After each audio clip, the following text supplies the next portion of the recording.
ओम तत्सत। आइए शुरू करते हैं 8वां अध्याय अक्षर ब्रह्म योग। अक्षर यानी जिसका क्षय नहीं हो सकता, या जो व्यय नहीं हो सकता, या जो समाप्त नहीं हो सकता।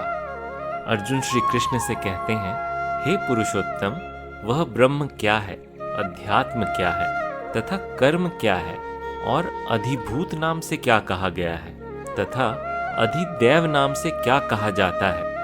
और हे मधुसूदन, यहाँ अधियज्ञ कौन है, और वह इस शरीर में कैसे है, और संयत चित्त वाले मनुष्यों द्वारा अंत समय में आप किस प्रकार जाने जाते हैं। श्री भगवान यानी श्री कृष्ण कहते हैं, परम अक्षर या अविनाशी तत्व ब्रह्म है। स्वभाव यानी अपना स्वरूप आध्यात्म कहा जाता है। भूतों यानी प्राणियों के भावों को उत्पन्न करने वाला विसर्ग यानी यज्ञ या प्रेरक बल कर्म नाम से जाना जाता है। हे देहधारियों में श्रेष्ठ अर्जुन, नश्वर वस्तु या पंच महाभूत अधिभूत हैं, और मनुष्य अधिदैव है। इस शरीर में मैं ही अधियज्ञ हूँ, और जो कोई मनुष्य अंतकाल में मुझे ही स्मरण करता हुआ शरीर को त्याग कर जाता है, वह मेरे स्वरूप को प्राप्त होता है। इसमें कुछ भी संशय नहीं।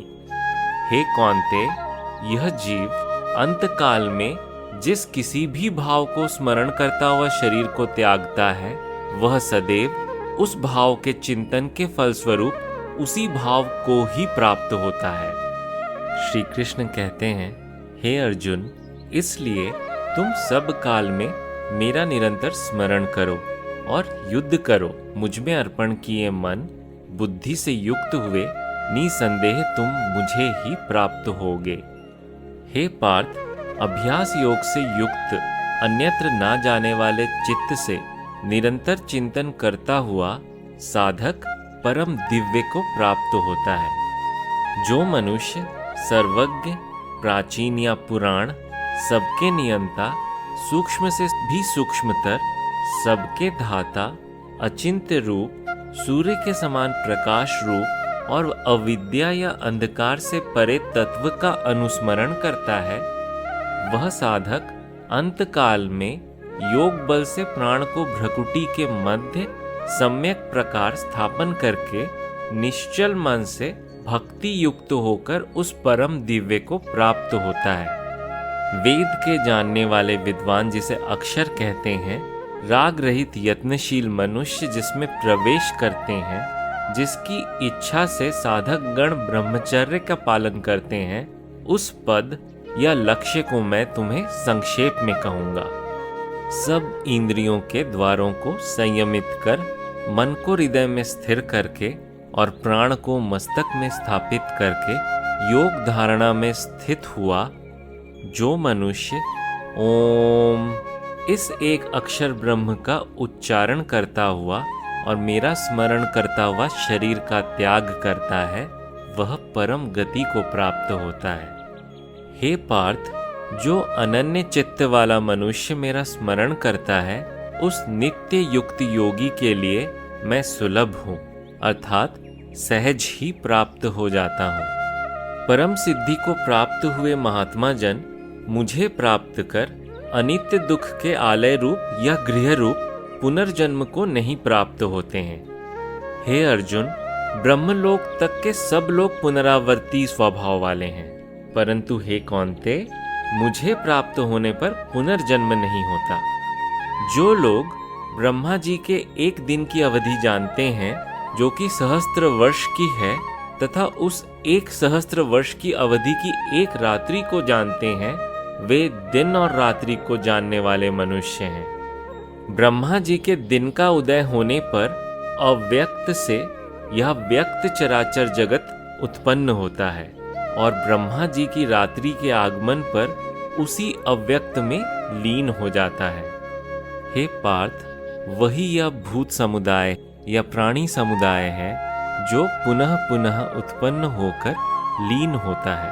अवश्य हुआ यह भूत ग्राम या प्राणी ग्राम रात्रि के आगमन पर लीन तथा दिन के उदय होने पर व्यक्त होता है, परंतु उस अव्यक्त से परे अन्य जो सनातन अव्यक्त भाव है वह समस्त भूतों या सभी प्राणियों के नष्ट होने पर भी नष्ट नहीं होता। जो अव्यक्त अक्षर कहा गया है वही परम गति लक्ष्य है, जिसे प्राप्त होकर साधक गण पुनः संसार को नहीं लौटते। वह मेरा परम धाम है।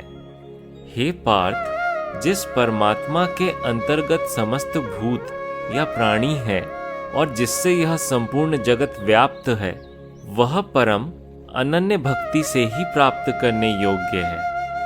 हे भरत श्रेष्ठ अर्जुन, जिस काल में या मार्ग में शरीर त्याग कर गए हुए योगी जन अपुनरावृत्ति को या पुनरावृत्ति को प्राप्त होते हैं, वह काल या मार्ग मैं तुम्हें बताऊंगा।